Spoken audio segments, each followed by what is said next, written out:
안녕하십니까. 인문학연구소 인연입니다. 이번 시간에는 조선을 대표하는 충신들 네 번째, 충신인가 매국노인가 김옥균의 진심에 대한 이야기를 해보려고 합니다. 네 번째 주제, 조선의 자주 독립을 꿈꾸었던 김옥균. 1. 조선을 개혁시키고자 했던 김옥균.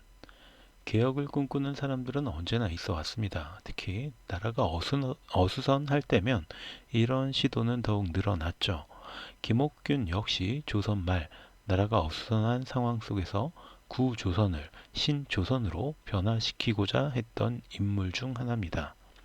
1851년 충남 공주에서 태어난 김옥균은 6살 나이에 서울 북촌에서 살던 오촌 숙부인 김병기의 양자로 들어갑니다.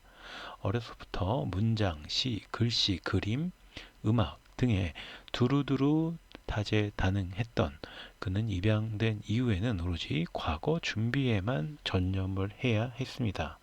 특히 박규수의 문화에서 공부를 배우면서 일본에서 들여온 지구본, 만화경, 만원경 등 신기한 물건은 물론이고 청나라에서 들여온 영환지략, 해국도지 등 서구 지리와 정세, 문물을 소개한 서적들을 접하며 점차 시야를 넓히게 되었죠. 이후 22세에 알성시 장원에 급제한 그는 주요 보직을 거치면서 청년 엘리트로 정계에서 자신의 입지를 굽혀나갑니다. 특히 박규수의 집에서 박규수를 비롯한 김옥균, 유대치, 오경석 등 개화 사상을 지닌 젊은이들이 자주 모임을 갖게 되었고 이때 김옥균은 그 주요 구성원으로 인정을 받았습니다.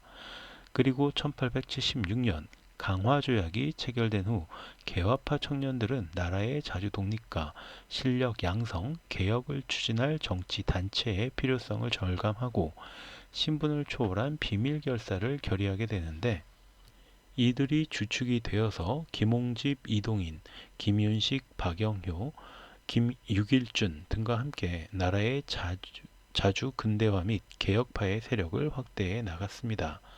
그러나 이모군란 뒤에 정권을 틀어진 수구파와 그들 뒤에 있는 청나라는 이들에게 점차 압력을 가해왔죠. 그러나 마침 프랑스와의 전쟁에 빠진 청나라는 조선에서 눈을 돌리게 되었고 전국에서 일어난 농민들의 저항은 수구파의 정권에 금이 가게 만듭니다.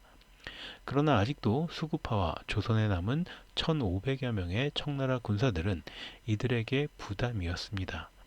이때 이들은 잘못된 선택을 하게 되는데 바로 수구파와 청나라라는 늑대를 내쫓기 위해 호랑이인 일본군을 끌어들인 겁니다. 사실 김옥균은 1881년 12월 신사유람단을 조직해서 일가족의 재산과 주변의 후원금 등을 모두 환전하여 약 2만 엔의 거금을 마련했고 박정량, 엄세영, 조병직, 민종묵, 조준영, 심상학, 어윤중, 홍영식, 이원희, 이헌영 등과 일본에 방문을 하게 됩니다. 김옥균은 나가사키현 조선소, 제련소, 탄광, 금강 등을 시찰하고 채굴 기계의 존재와 금속 가공의 원리를 어깨너머로 파악하려고 했습니다. 이어 고베, 오사카 등으로 건너가서 군수기지 공장과 조폐국을 둘러보고 물자 운송용 차량과 지폐 주조 기술을 관람하기도 했죠. 그 후 교토를 거쳐서 1882년 3월 도쿄에 도착한 그는 게이오 대학교를 설립한 개화 사상가 후쿠자와 유키치의 집에 4개월 정도 머물며 일본의 발전상에 대해서 담론을 나누는 한편 그를 연줄로 일본 정재계의 인사들을 만나서 그들의 조선에 대한 시각과 일본의 진위를 파악하려고 했습니다. 물론 그의 판단이 틀렸음은 훗날 증명이 되었죠. 2. 갑신정변을 일으키다. 어찌되었던 이들은 1884년 음력 10월 17일 우정국의 낙성식에서 갑신정변을 일으켜 당시 수구파 세력의 순회들을 모조리 살해하는 데 성공합니다. 그들은 곧 청나라와의 조공을 폐지하고 독립국임을 선포했으며 문벌을 폐지하고 지조법을 개혁하는 등 개혁의 의지를 확고히 했습니다. 그러나 청나라의 반응은 이들의 애초 예상과는 다르게 강경했죠. 당시 청군을 이끌던 원색에는 즉시 이 사태에 개입을 했고 김옥균 등을 도와주려던 일본과의 전쟁도 불사하겠다라는 의지를 표명한 겁니다. 이 상황에서 전쟁까지는 생각하지 않았던 일본은 애초에 약속을 저버리고 발을 뺍니다. 수구파의 잔존 세력과 합세한 청군이 진입하자 그들은 철수를 했고 개화파의 열악한 군사로 이들을 맞서던 김옥균 등은 쉽게 창덕궁을 내어줄 수밖에 없었죠. 근대화된 조선을 꿈꾸었던 이들은 개혁은 이렇게 단지 3일 만에 막을 내리고 만 것입니다. 그래서 3일천하라고도 부르죠. 홍영식 등 온건개혁파는 왕에게 투항하였다가 청군에게 죽임을 당했고 김옥균과 박영효 등은 일본군을 따라 인천으로 가서 일본으로 탈출을 합니다. 그러나 개혁에 실패한 이들을 조선에서도 죽이려 했고 일본에서도 더 이상의 이용 가치가 없어졌기 때문에 홀대를 했죠.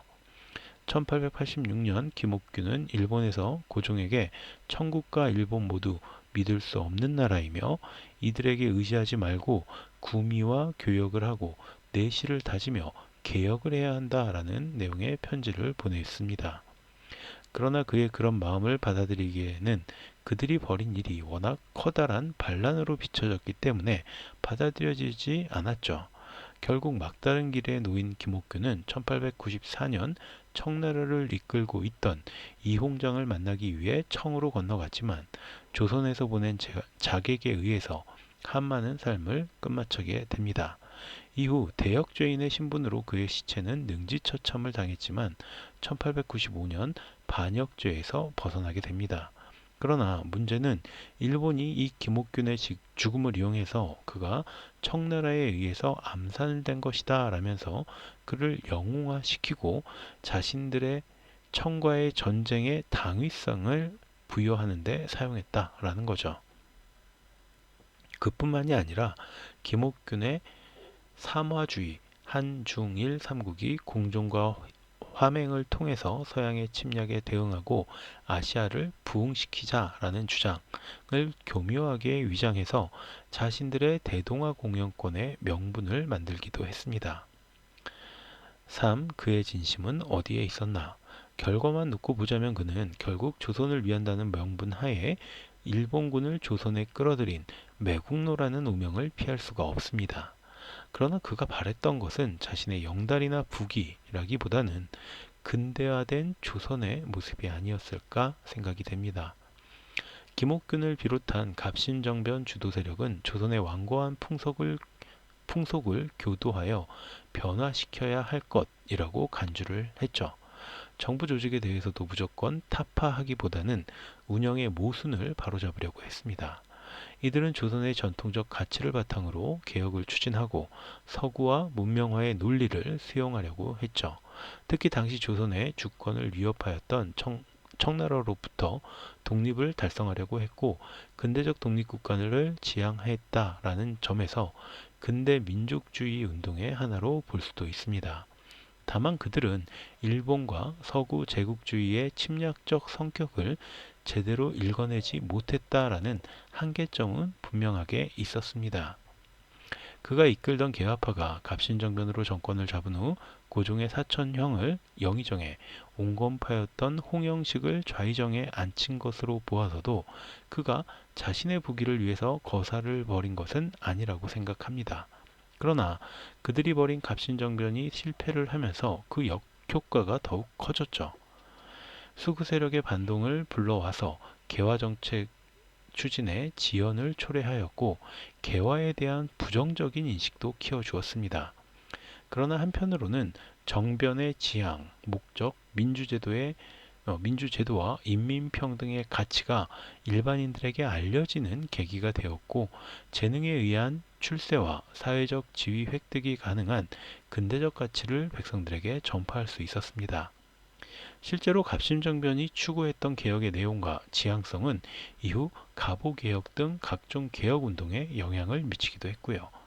따라서 갑신정변이 우리나라의 근대 변혁운동의 초석이 되었다라고 할 수도 있습니다.